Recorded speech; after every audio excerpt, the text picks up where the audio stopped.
I welcome you all once again to this channel Prabhavi competition. अब मैं सबका स्वागत करता हूं। एंड इस वीडियो में हम लोग पढ़ेंगे ऑब्जेक्टिव वाली सीरीज जो हमारी चल रही है लूसेंट वाली, उसका अगला पार्ट है ये economic impact of British rule देखेंगे। ठीक है, बहुत इंपॉर्टेंट ये क्लास है बिकॉज इकोनॉमिकली बहुत एक्सप्लॉइट किया था ब्रिटिशर्स ने हमारी कंट्री को। एंड बिल्कुल ही खाली कर दिया था, ड्रेन कर दिया था यहाँ के वेल्थ को। बहुत इंपॉर्टेंट ये क्लास होने वाला है। इससे पहले और भी वीडियोस ऑलरेडी अपलोडेड हैं, आप उनको देखिए and be part of this family. आप चैनल को सब्सक्राइब कीजिए, बेल आइकन को भी प्रेस कर लीजिए ताकि ये सीरीज़ जो है ना, मुझे लगता है one of the most important series होने वाली है। बिकॉज जो भी इसमें क्वेश्चंस पूछे गए एक्चुअल एग्ज़ाम में, एसएससी हो या फिर एनडीए हो, यहाँ पे देख सकते हैं। इसके अलावा BPSC, UPSC, UPPCS, West Bengal PSC, MPPSC, सब सवाल इसमें ऐसे हैं जो पूछे गए हैं किसी न किसी एग्ज़ाम में, और बहुत ज़्यादा रिपीटेशन है इन सवालों का। मतलब मैं बता रहा हूँ कि इन सवालों को आप नहीं करते हैं ना तो प्रैक्टिस आपकी नहीं हो पाएगी उस तरीके की कि जब आप सीधा जाओ एग्ज़ाम में और बिना एनालिटिकल थिंकिंग डेवलप किए, बिना ऑब्जेक्टिव किस तरीके के आते हैं एग्ज़ाम में सोचे हुए, आप क्रैक नहीं कर पाओगे। This is very very important. मैं कहूँगा कि अगर आप किताब नहीं भी पढ़ते हो और सीधा इसको करोगे तो बहुत बेनिफिट हो जाएगा, किताब करके करोगे तो और ज़्यादा बेनिफिट हो जाएगा, है ना। तो चलिए कोई नहीं, इस सीरीज़ को स्टार्ट करते हैं। इस वीडियो के साथ एक और इसमें जोड़ देते हैं अपनी सीरीज़ में। Economic impact of British rule हम देखेंगे, ठीक है। इससे पहले चैनल पर नया तो जरूर सब्सक्राइब कर लेना, है ना। बढ़ते हैं इस पहले क्वेश्चन के साथ, थोड़ा सा जूम करके। पहला क्वेश्चन है, व्हाट नहीं हुआ यहाँ पे, वेयर होना चाहिए। Where was the first cotton mill in India established. पहला कॉटन मिल पूछा है इंडिया में कहाँ इस्टेब्लिश हुआ था। करेक्ट आंसर है मुंबई में। लोगों को लगता है बहुत कि सूरत फेमस एक जगह था, सूरत में पहला मिल लगना चाहिए होना चाहिए था, या फिर अहमदाबाद। ऐसा सोचना गलत है बिकॉज पहला जो मिल है ना वो मुंबई में ही लगा था। तो करेक्ट आंसर हो जाएगा बी। किस मिल की बात हो रही है? कॉटन मिल की बात हो रही है।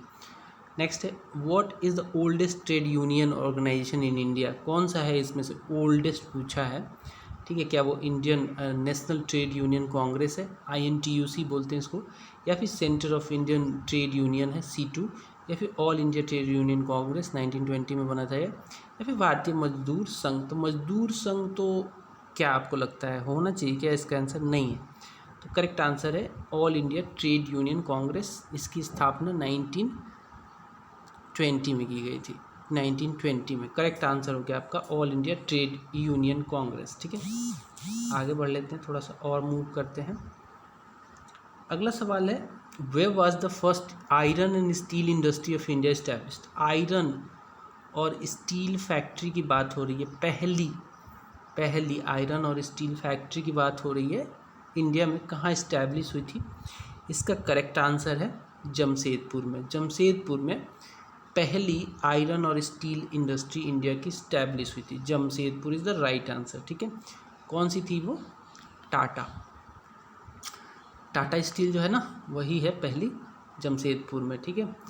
The British introduce the railway in India in order to. क्यों इन्होंने रेलवे इस्टेब्लिश किया था? क्या मेन मोटिव था इनको इंडिया में रेलवे इस्टेब्लिश करने का? पैसेंजर के लिए तो किया नहीं था, ये तो अपना ब्रिटिश अपना इकोनॉमिक बेनिफिट लेना चाहते थे। तो ऑप्शन देखते हैं, समझ में आएगा।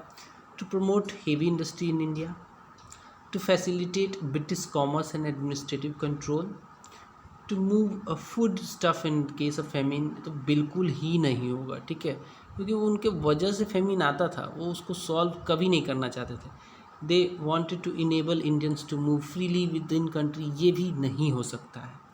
बच गया आपके पास, ये दोनों तो हटा दो, ये आपका आंसर हो ही नहीं सकता। दो ऑप्शन है, सोचो आप। क्या वो हेवी इंडस्ट्री को इंडिया में प्रमोट करना चाहते थे, या फिर वो फैसिलिटेट करना चाहते थे अपना कॉमर्स और एडमिनिस्ट्रेटिव कंट्रोल? आपको क्या लगता है? हेवी इंडस्ट्री उनको क्या मोटिव हो सकता था इंडिया में इस्टेब्लिश करने का? क्या वो उससे फ़ायदा उनको कुछ होता? नहीं होता, तो ये भी नहीं होगा। तो करेक्ट आंसर हो जाएगा B, to facilitate British commerce. Because वो यही तो चाहते थे, कॉमर्स करके यहाँ से ज़्यादा धन अपने देश ले जाना चाहते थे, एडमिनिस्ट्रेटिव कंट्रोल भी करना चाहते थे। तो ऑब्वियसली इसका आंसर हो जाएगा बी। आगे बढ़ते हैं। नेक्स्ट क्वेश्चन देखिए, during the colonial rule in India the permanent settlement was introduced by, ये बहुत ही इंपॉर्टेंट, कई बार रिपीटेड, इसमें तो खाली SCRA दे रखा है भैया, ये हर एग्ज़ाम में मान लो आप मतलब ये आता ही आता है, ये बहुत इंपॉर्टेंट क्वेश्चन है कि परमानेंट सेटलमेंट जो है किसने इसको इंट्रोड्यूस किया था। क्या वो विलियम बेंटिक थे? तो नहीं, इनका रिलेशन जो है सती प्रथा को एबोलिश करने, सप्रेशन ऑफ थग्स वगैरह इससे रिलेटेड था। तो ये तो नहीं होगा आंसर आपका। तो पहला आप इलिमिनेटर तो थोड़ा सा एलिमिनेट भी करते रहो, ठीक है। ऑप्शन को देख के सीधा ऐसा नहीं कोई अपना आंसर ढूंढने लग गए, नहीं मिलता है तो एलिमिनेशन भी सोच लिया करो, अरे यार ये तो बेंटिक तो होगा नहीं, ये नहीं मिलेगा तो ये नहीं। लॉर्ड वेल्लेस्ली जो थे वो सब्सिडरी अलायंस लेके आए थे, तो ये भी नहीं हो जाएंगे। लॉर्ड कर्जन तो बंगाल विभाजन वाले हैं। तो क्या बचता है आपके पास? बचता है लॉर्ड कॉर्नवालिस ने परमानेंट सेटलमेंट सिस्टम लाया था 1793 में। Correct answer is B, Lord Cornwallis. आगे बढ़ेंगे। नेक्स्ट पूछा है the first railway line in India was open in the year, किस साल पहला? याद करो, आपने बहुत बार पढ़ा होगा, मुंबई से थाने के बीच में पहली ट्रेन चली थी, मुंबई से थाने के बीच में, ठीक है। और वो किस साल चली थी? किस साल चली थी? करेक्ट आंसर है 1853। कौन था शासक? तो शासक था लॉर्ड डलहौजी, डलहौजी, ठीक है। करेक्ट आंसर हो गया बी, 1853। आगे बढ़ेंगे। Gandhi intervention in the Ahmedabad mill strike in 1918 resulted in the enhancement of wages for workers by कितना %? जब गांधी जी ने 3 सत्याग्रह किए थे, बहुत इंपॉर्टेंट। पहला तो था चंपारण, नील की खेती से संबंधित था ये, है ना, इंडिगो उसकी खेती से, है ना, 3 कठिया सिस्टम के अगेंस्ट में था, तो ये सक्सेसफुल रहा। फिर ये आए और अहमदाबाद मिल वर्कर स्ट्राइक वाला जो था उसको इन्होंने लीड किया। मिल के स्ट्राइक में मतलब वो बोनस की मांग कर रहे थे, है ना, और वो मिल नहीं रहा था उनको, तो इसके अगेंस्ट में स्ट्राइक कर रहे थे और गांधी जी ने इंटरवेन किया उसमें। और एक और था खेड़ा सत्याग्रह था। 3 सत्याग्रह बहुत इंपॉर्टेंट थे। तो ये पूछा है अहमदाबाद मिल स्ट्राइक 1918 में जो हुआ था, उसमें गांधी जी ने इंटरवेन किया, फास्ट अन टू डेथ की वहाँ पे सत्याग्रह भी किया, दोनों पक्षों को मिलाने, मतलब ट्रेड यूनियन और जो मिल के ऑनर थे उन सबको मिलाने की कोशिश भी की, ट्रस्टीशिप का सिद्धांत भी दिया। तो ये कितना इसमें वेजेस में इन्होंने इन्हांसमेंट करवाया था, ये आपको बताना है। इसका करेक्ट आंसर है 35%, 35%, डी इसका करेक्ट आंसर है। The main grievance of the peasants in Champaran Satyagraha 1917 was regarding, किसके रिगार्डिंग में ये चंपारण मूवमेंट? तो अभी तो मैंने बताया कि पहला सत्याग्रह इनका चंपारण बिहार में पड़ता है, वहीं पे हुआ था 1917 में। और यहाँ पे एक 3 कठिया सिस्टम चलती थी। इसमें क्या होता था कि मान लो एक 20 कट्ठे का प्लॉट होता था। अगर आपके पास 20 कट्ठे का प्लॉट है, या फिर जो भी जितना भी प्लॉट है, समझ लो पहले इसको, है ना, मान लो 20 कट्ठे का प्लॉट, तो ये बोलते थे ना अंग्रेज की, इसमें से 3 कट्ठे में ना आपको कंपल्सरीली इंडिगो बोना पड़ेगा, इंडिगो लगाना पड़ेगा। तो ये सिस्टम था बहुत बुरा, ठीक है। इन किसानों को उसमें चावल लगाने में, गेहूँ लगाने में ज़्यादा फ़ायदा होता था, ना कि इंडिगो। और काफ़ी मतलब वो था, ख़राब पॉलिसी थी इनकी, ट्रीटमेंट बहुत बुरे तरीके से किया जाता था किसानों का। तो ये 3 कटिया सिस्टम के अगेंस्ट में गांधी जी ने इसमें बहुत ही एक्टिव रोल प्ले किया। और एक कमीशन बिठाई गई, कमीशन बिठा के गांधी जी खुद उसमें मेंबर बने और इस सिस्टम को बाद में एबोलिश कर लिया गया। तो करेक्ट आंसर है इसका 3 कठिया सिस्टम, डी, 8 का डी। चलिए 8 क्वेश्चन हमने डील कर लिया है। 9वां क्वेश्चन देखते हैं। Indian factory act was promulgated इन, तो पहली जो इंडियन फैक्ट्री एक्ट है ना, वो आई थी, कब आई थी? वो आई थी 1881 में। पहली इंडियन फैक्ट्री एक्ट जो है वो आई थी 1881 में। अब फैक्ट्री एक्ट होती क्या है? फैक्ट्री से रिलेटेड ना 1881 से पहले कोई भी रेगुलेशन का ना एक्ट नहीं था। उसमें कितना कौन काम करेगा, है ना, क्या उसमें फैसिलिटीज़ होनी चाहिए, वो सब बातें कहीं मेंशन नहीं थी। और मतलब लोगों को ना मतलब बंधुआ मजदूर टाइप काम कराते थे ज़बरदस्त। तो करेक्ट आंसर हो जाएगा 1881 में पहला जो है फैक्ट्री एक्ट आया था। अब एसर्शन और रीजन वाला एक सवाल देख लेते हैं। एसर्शन कहता है within half a century of the battle of Plassey, जो कि 1757 में लड़ी गई थी, the phenomenal prosperity of the Bengal suffered a serious setback. ठीक बात है। और नेक्स्ट इसमें दिया है the manufacture of cotton, the manufacture of cotton goods, the most important item of export from India, enormously increased in the other part of India while it declined in Bengal। तो assertion तो true है, ये तो true है, लेकिन reason जो है ना वो ट्रू नहीं है। आर जो है फॉल्स है, तो करेक्ट आंसर हो जाएगा इसका सी, 10th का सी। नेक्स्ट देखते हैं। Who among the following Indian freedom fighters made an attempt to estimate the per capita income of India? India का पूछा है कि पहली बार किसने पर कैपिटा इनकम निकाला था, अटेम्प्ट किया था, एटलीस्ट किसने किया था। तो बहुत ही इम्पोर्टेंट पर्सनालिटी हैं ये, इनको grand old man of India भी कहा जाता है। अब आप समझ सकते हो कौन है ये, गेस करो कौन हो सकते हैं, पॉज करके कमेंट कर दो। तो इसका सही आंसर है दादा भाई नौरोजी। दादा भाई नौरोजी ने ना पहली बार ये अटेम्प्ट किया था कि एस्टिमेट कर सके per capita income of India. Under which of the following system, next question है, the British government collected revenue directly from the farmers. किस सिस्टम के तहत फार्मर्स से डायरेक्ट रेवेन्यू, डायरेक्ट पैसा, टैक्स कलेक्ट करती थी ब्रिटिश गवर्नमेंट? ये आपसे सवाल पूछा गया है। तो 3 इम्पॉर्टेंट सिस्टम आए थे सेटलमेंट। जो पहला था ज़मींदारी सिस्टम, या फिर परमानेंट सेटलमेंट सिस्टम बोलते थे, ज़मींदारी सिस्टम, ठीक है। एक था ज़मींदारी, एक था महलवाड़ी सिस्टम, महलवाड़ी सिस्टम, और एक था रैयतवाड़ी सिस्टम, ठीक है। तो ज़मींदारी सिस्टम में क्या था कि एक पर्टिकुलर एरिया का एक ज़मींदार चुन लिया जाता था। मान लो कुछ ज़मीनें हैं, इतनी बड़ी ज़मीन है, कोई गांव 2-3 गांव मिला के मान लो, उस ज़मीनों को ना ज़मींदार को बोला जाता था कि आप ही इसके मालिक हो, अब इसमें से ना हम आपसे टैक्स लेंगे। ब्रिटिशर्स ने बोला था कि अब चाहे आप इसमें किसानों को कैसे भी लगाओ, हम आपसे जो भी टैक्स फिक्स होगा, जैसे 20% टैक्स लेंगे, है ना, ऐसे करके, और इसमें कुछ हिस्सा ज़मींदार रख लेता था।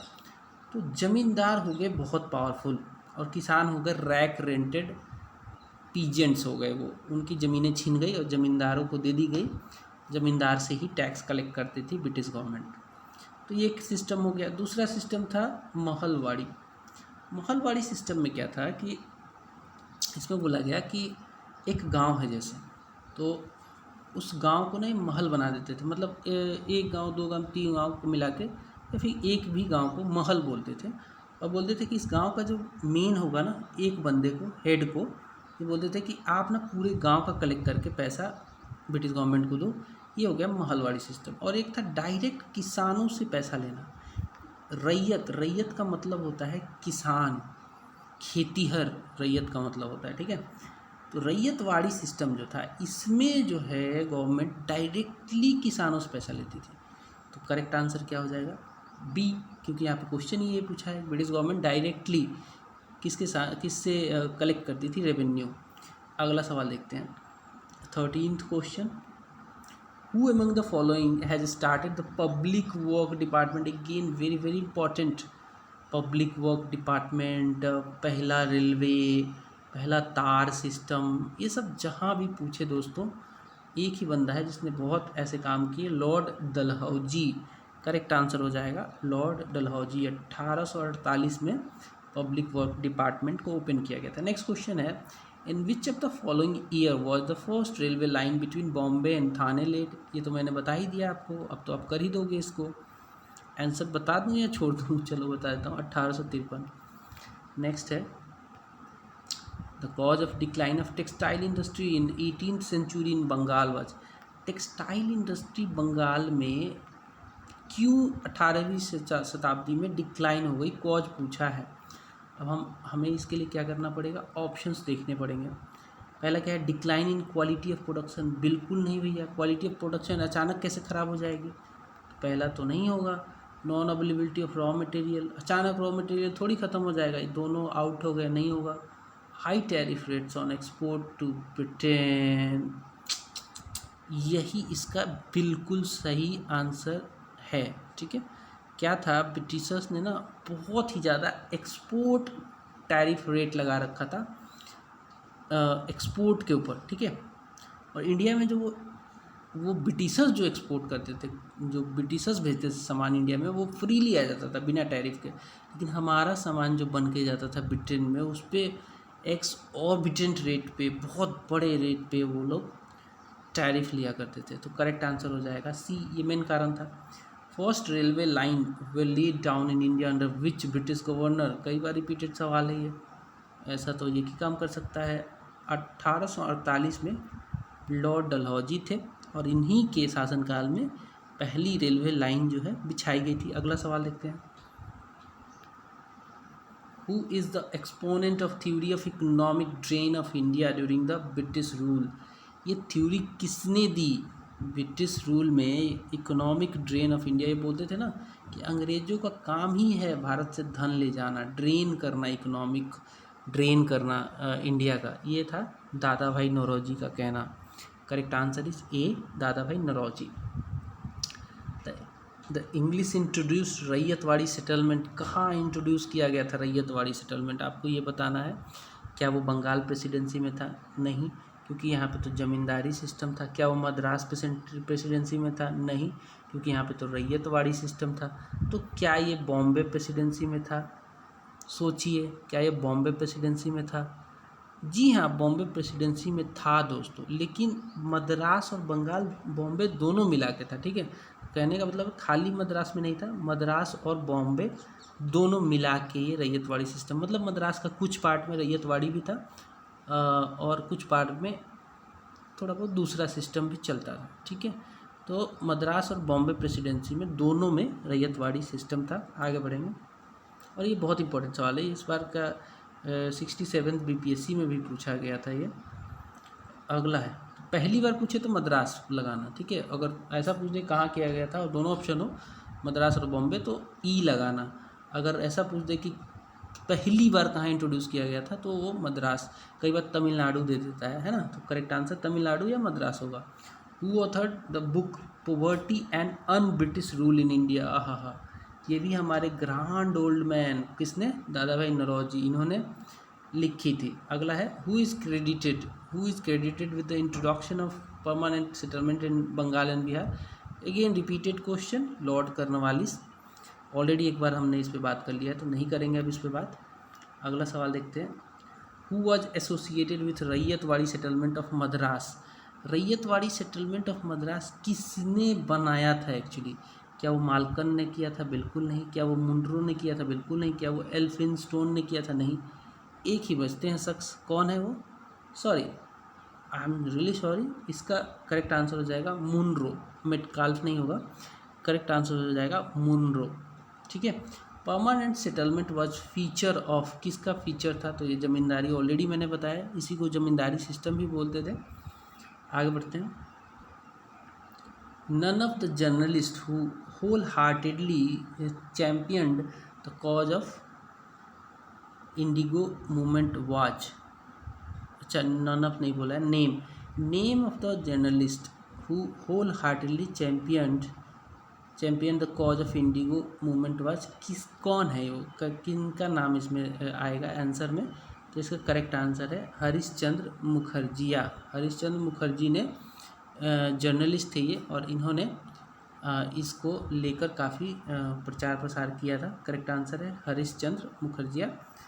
वेस्ट बंगाल के थे, तो वेस्ट बंगाल के पब्लिक सर्विस कमीशन में पूछा गया 2008 में। आपको लिस्ट 1 के लिस्ट 2 से मैच करना है। लिस्ट 1 में क्या है? लिस्ट 1 में है भैया कुछ पॉइंट्स, और लिस्ट 2 में है कुछ उससे रिलेटेड पॉइंट्स। आपको बताना है कि कौन किससे संबंधित है। Land allotted to big feudal landlords, ये क्या होगा इसका करेक्ट आंसर? क्या वो जागीरदार सिस्टम के अंदर होता था, या फिर रैयतवाड़ी सिस्टम, या फिर महलवाड़ी सिस्टम के अंदर होता था? आप सोचिए, मैंने ऑलरेडी तीनों के बारे में बता रखा है।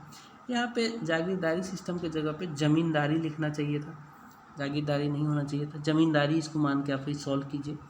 बिग फ्यूडल लैंडलॉर्ड्स को दिया जाता था किस सिस्टम में। दूसरा है land allotted to revenue farmers on rent और रेंट कलेक्टर्स, ठीक है। और एक है land allotted to each peasant with right to sublet mortgage transfer and gift.